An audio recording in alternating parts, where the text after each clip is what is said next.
Hey CHS, we are kicking off a brand new series called What to Do When You Don't Know What to Do. And the timeliness of this series just could not be more perfect. It's based on the life of Joseph, which is a really cool story in the Old Testament. Joseph is probably one of the more famous characters in the Old Testament. And if you haven't read his story before, I think you're going to enjoy this. It's full of twists and turns and drama.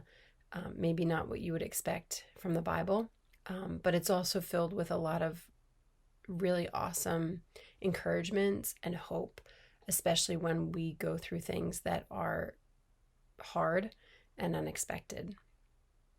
So, with that said, I think that we've all probably been through situations where we just have no words, right? We're shocked.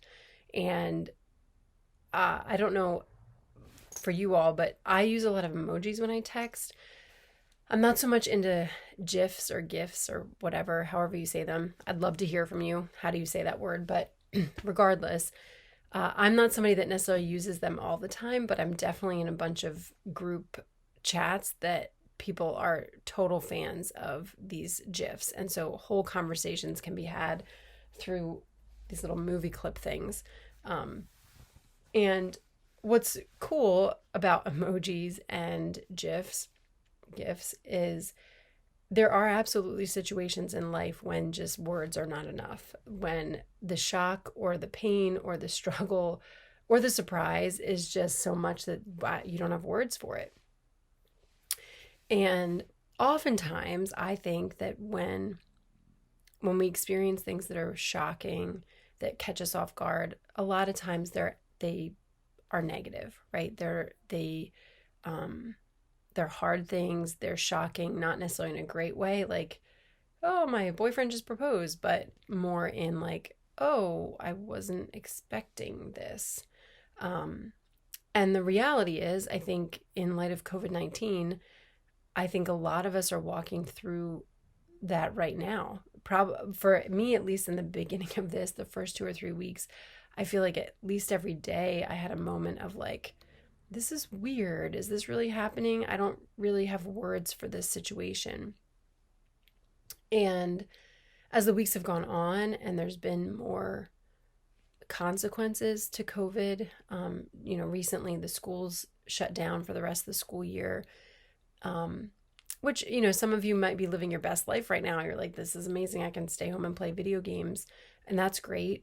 But I think for others of us, we are grieving the loss of graduation, students transitioning from one school to the other. This is hard not to have an ending. For seniors, not being able to say goodbye to your teachers and your friends. And yeah, it's hard. It is hard. This is an unprecedented time. And if there were ever a time for having no words, I think COVID-19 tops them all. And like I said, even if COVID is not treating you poorly, you're having a great time, living your best life, sleeping in, playing video games, not having to go to school every day, that's awesome. But the reality is at some point in life, you've either had the experience of having a shockingly painful situation that's out of your control, or if you haven't yet, you will. We all go through seasons in our life, situations in our life when things take us by surprise. And so, sometimes it's that breakup that you weren't expecting. Sometimes it's that rejection letter from a college that you were really hoping to get into. Sometimes it's the news of your parents getting divorced when you really had no idea that things were that bad.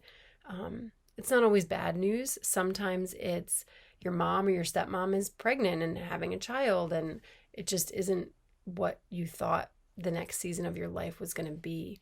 And so, the list could go on and on and on about circumstances that are out of our control, that enter our lives, come into our lives and impact us and hurt us, or at the very least kind of cause this disheveling of our situation.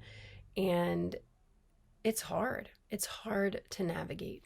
What I think is interesting about when these circumstances come into our lives is we never know how we're going to handle them, right? Because we weren't expecting them in the first place. So these situations, COVID-19, if you had asked me 4 months ago how I was going to respond to COVID, I couldn't tell you because I had no bucket. I had no concept of what that even meant.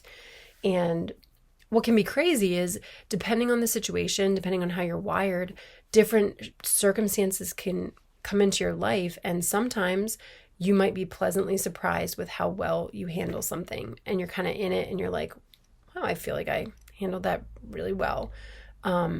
There are other times where I think it can catch us off guard with how rattled or how much we're impacted by circumstances around us.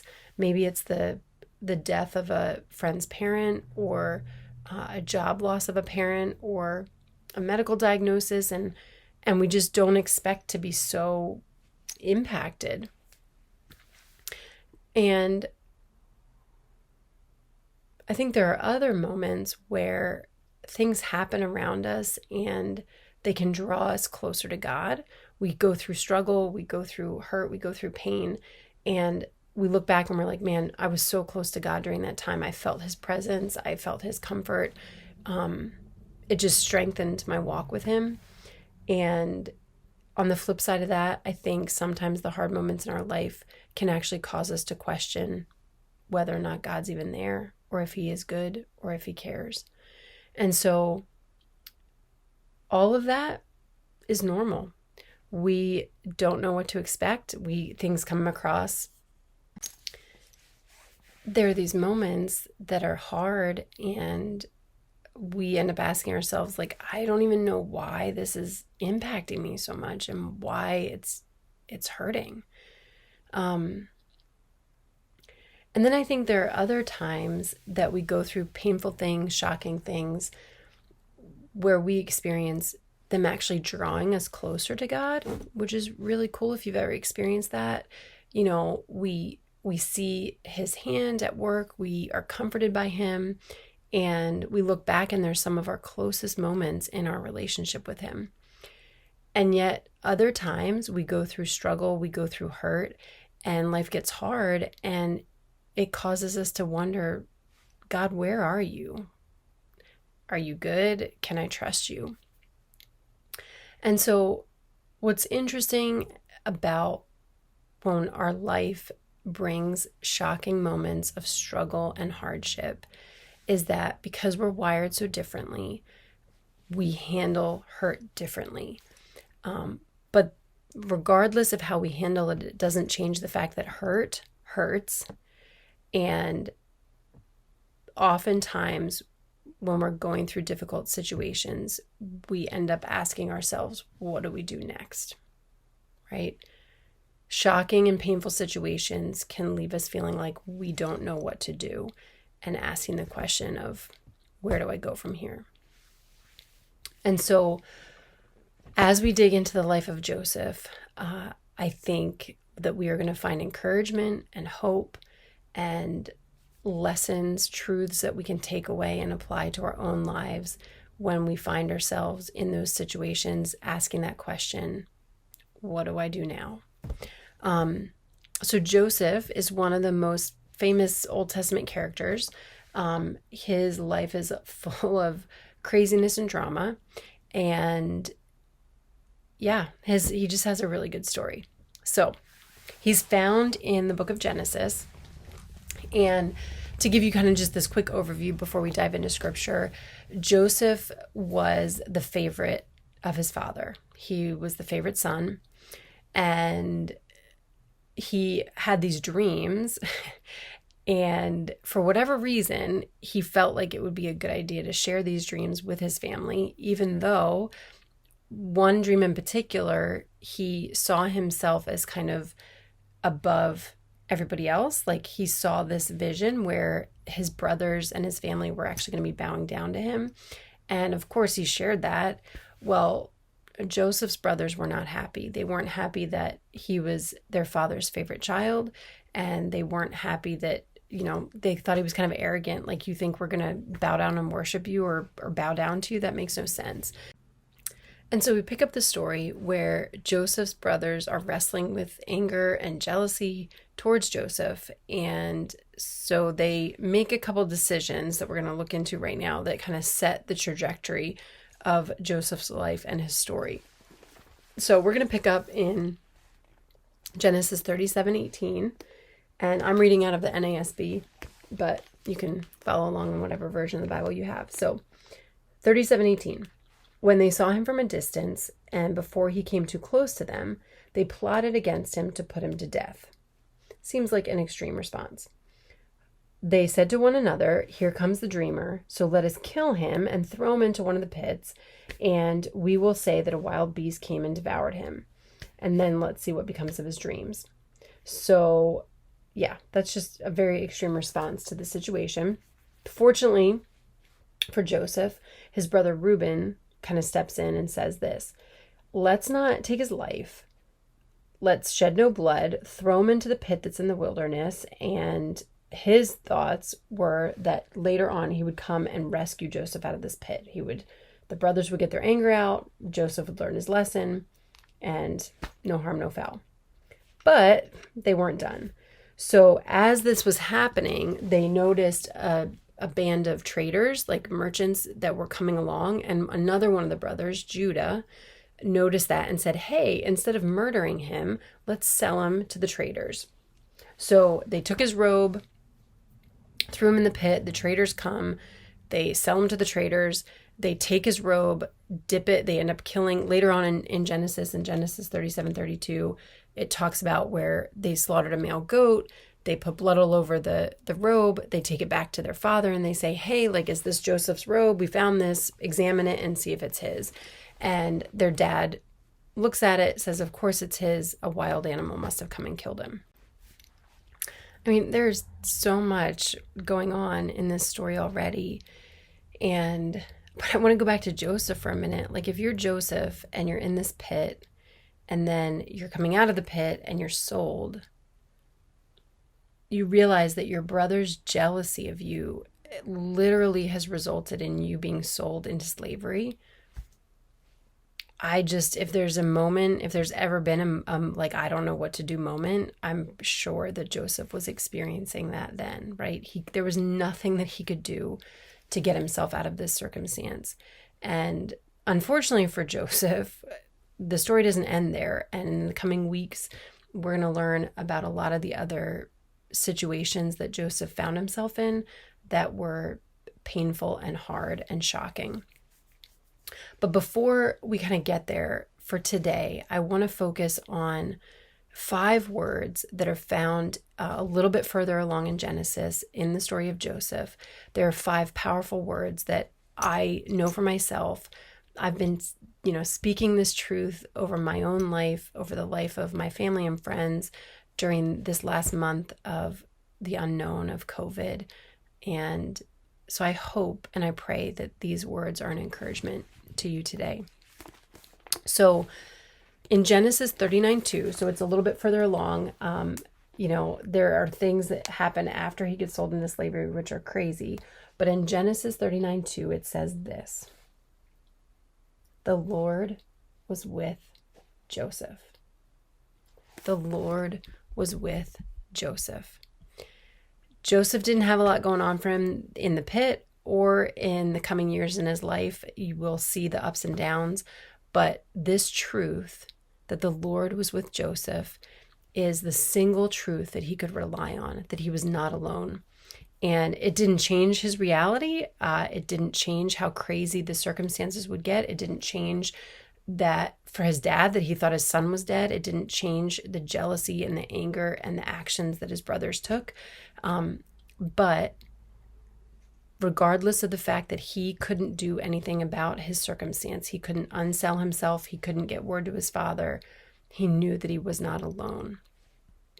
And the same is true for me, and the same is true for you, that when there's nothing that I can do, when there's nothing that you can do, God is with you. God is with me. He has not abandoned us. We are not alone. And students, there is such great comfort and joy in that truth. When life hands us shocking news or difficult circumstances, the truth is that God is with us. And that's a truth that I think is easy for us to just kind of hear and let go in one ear and out the other, because we hear it all the time. But for just a moment, students, I want to encourage you to pause and think about that truth, that God is literally present with you. And so that truth doesn't change our circumstances. It doesn't make bad things go away or pain and hurt go away. But it does offer us perspective, that even in the midst of our hopeless situations, when it can be so tempting to believe that that's going to be the end, we can know that uncertainty and pain are not going to have the last word, that belongs to the Lord, and He is with us. And so in the meantime, there are just two things that I want to encourage you to do, to reflect on. As you meet with your small groups, you can talk about these things. But the first is this, students, that it's okay to be real. It's okay to be real. The Bible is full of stories of people that went through difficult circumstances, and it's full of stories of them being real and honest before the Lord. And so there's no benefit for pretending like it's okay when it's really not okay. And the second thing I want to encourage you in is remind yourself and remind others that God is with you. To be honest with you, that is a truth that I need to remind myself of often. When life is hard or circumstances come about that I just wasn't expecting or I don't know how to deal with, I need to be reminded by my friends, by my husband, even by my daughters, that God is with me, right? He has not abandoned me. It's not the end of the story. And so students, one of the awesome things about small groups, about church, about CHS, is that we are here for one another, that we are not alone because God is with us, and we are not alone because we are with each other. And we need each other to remind one another of the truths that we believe. And so as you spend time talking about the life of Joseph, this little intro to his story, it gets better. I'd love for you to talk about these two things, that how do we practice being real in front of the Lord and in front of one another? And how do we practice reminding ourselves and one another that God is with us? Our lives are going to be full of moments when we don't know what to do.